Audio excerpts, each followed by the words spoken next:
계속해서 오늘 다니엘서 8장 전반부 말씀으로 같이 하나님의 음성을 듣도록 하겠습니다.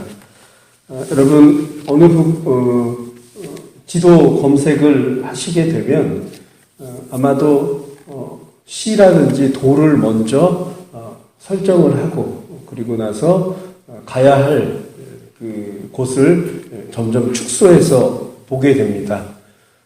오늘 다니엘서를 보게 되면 7장부터 11장이 커다란 그림으로부터 해서 점점 안으로 축소해서 그렇게 작게 축소하는 그런 순서로 되어 있습니다. 다니엘서 이 7장은 바벨론 이후에 1000년 동안을 11장까지 큰 그림에서 작은 그림으로 이렇게 축소해 줍니다. 7장에 그 네 짐승이 크게 나옵니다. 바벨론, 메데바사, 그러니까 페르시아를 말하죠. 헬라, 그리고 로마. 이렇게 네 개의 아주 큰 나라들을 설명을 상징적으로 하면서 점점 축소해서 오늘 본문 8장 초반에 보면 두 짐승이 나옵니다. 을레강변에 숫양과 숫염소가 등장을 하게 되는데 그게 바로 페르시아와 또 헬라를 말하고 있습니다. 이 다니엘이 첫 환상을 본 지 2년이 지난 즈음에 또 환상을 보게 됩니다.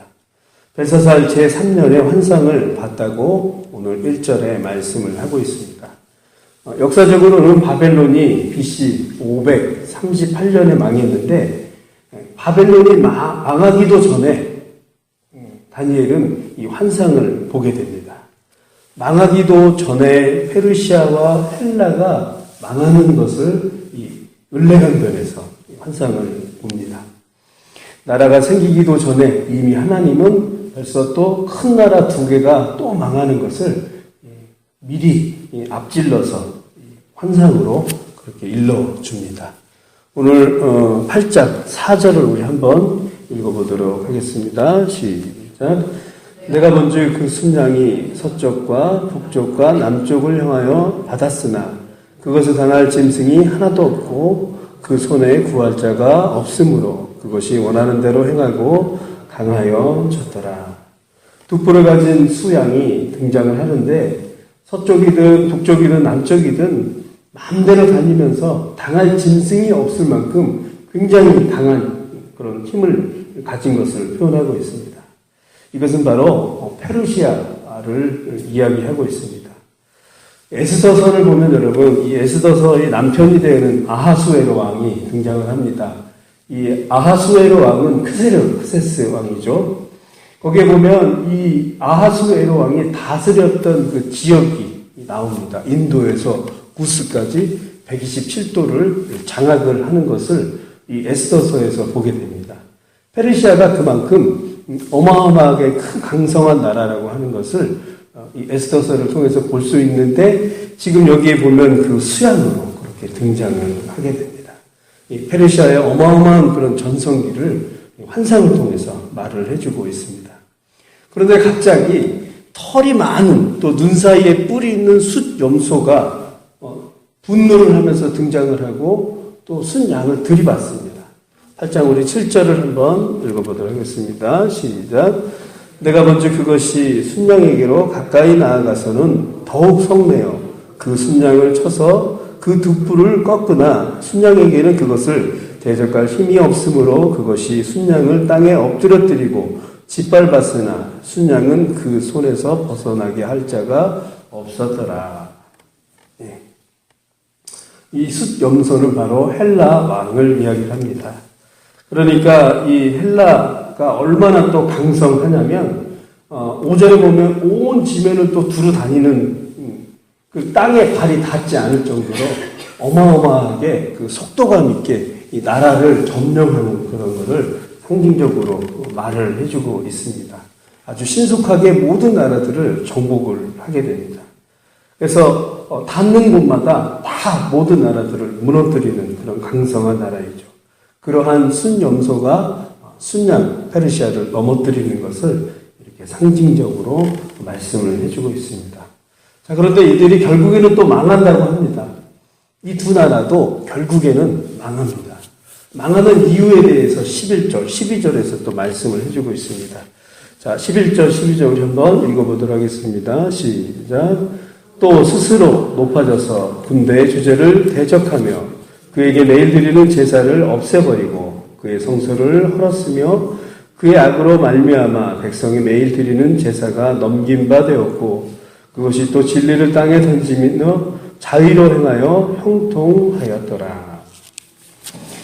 군대를 대적한다라고 하는 이 말씀은 하나님을 대적을 한다라고 하는 것입니다. 나라가 크게 부흥하고 강성했지만 하나님이 없는 그런 강성한 나라였습니다.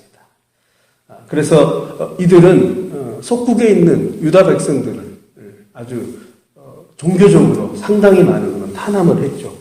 매일 드리는 제사를 없애려고 했었고 하나님께 예배를 드리는 성소를 헐어버리는 게 이들의 아주 큰 실수였습니다. 역사적으로 이것이 그대로 드러나서 결국 이 두 나라는 망합니다.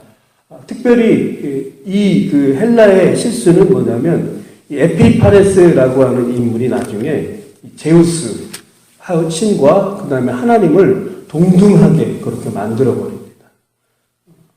그러니까 자신들의 신이 어쩌면 하나님보다도 더 위에 있다고 그렇게 합니다. 유대 절기를 준수하는 것들에 대해서도 그들은 나중에 역사적으로 보면 금기시합니다.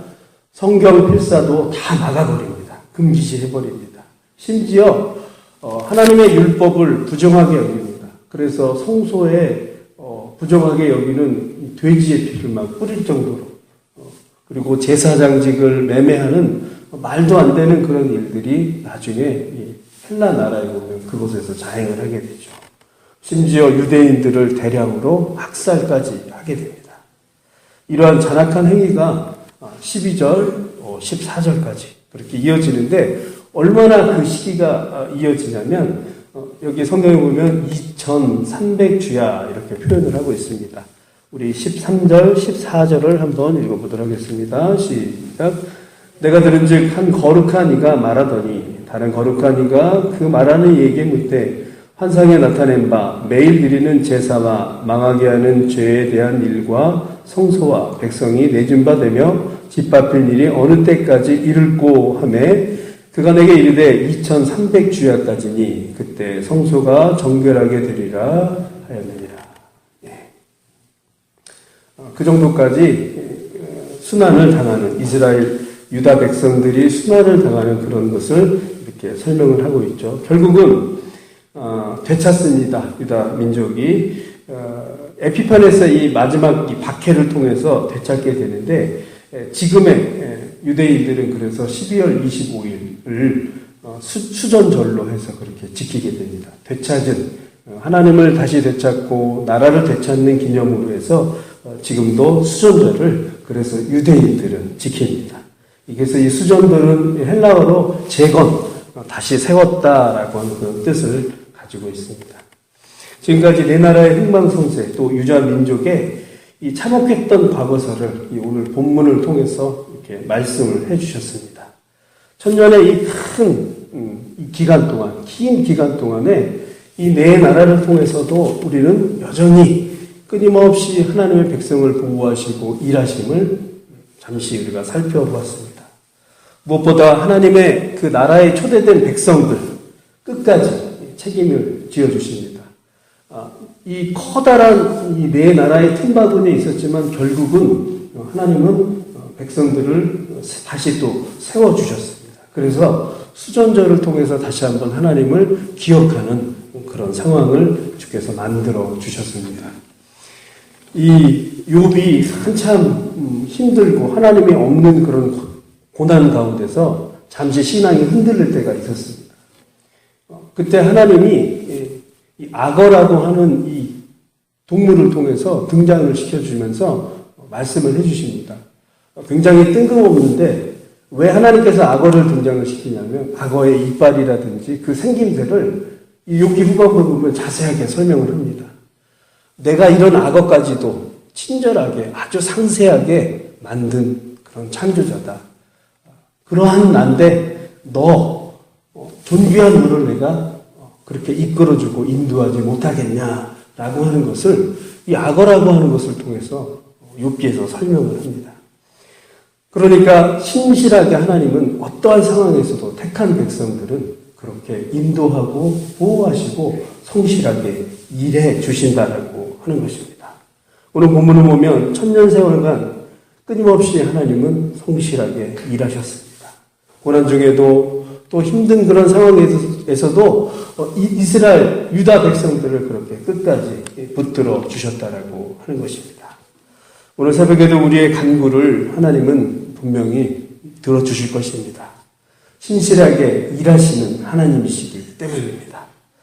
우리의 삶을 주께서 통치해 주시고 또 주권자이신 주님을 붙들 때 주님은 더 구체적으로 우리에게 일하실 것입니다. 사랑하는 성도 여러분, 오늘도 그런 믿음을 가지고 나아가는 귀한 하루가 되기를 간절히 바랍니다. 기도하시겠습니다. 사랑해 주님 감사합니다.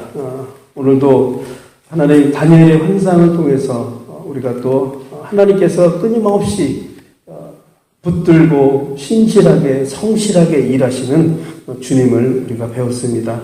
하나님 오늘도 이 귀한 말씀을 통해서 신앙의 깊이 또 믿음의 깊이를 깨닫는 귀한 시간 되게 하여 주셨어서 오늘의 삶을 하나님 정말로 일하시는 주님을 붙들고 살아가는 그런 하루가 되기를 원합니다. 하나님 다니엘에게 주셨던 믿음의 통찰력과 지혜가 이 시대를 살아가는 우리에게도 하나님 반드시 필요합니다. 허락하여 주시고 주님을 온전히 바라보는 귀한 하루 되게 하여 주셨어서 특별히 하나님 오늘도 수많은 그런 기도의 제목을 가지고 나오는 우리 심령들이 있습니다. 아픈 환자에게 치료의 강선을 하나님께서 허락하여 주시고 연약한 심령에게 주님의 강함이 자리 잡는 귀한 아버지 하루 되게 하여 주셨어서 오늘도 주님의 그 응답으로 감사와 찬양이 넘치는 하루 되게 하여 주시옵소서. 예수님의 이름으로 기도드렸습니다. 아멘.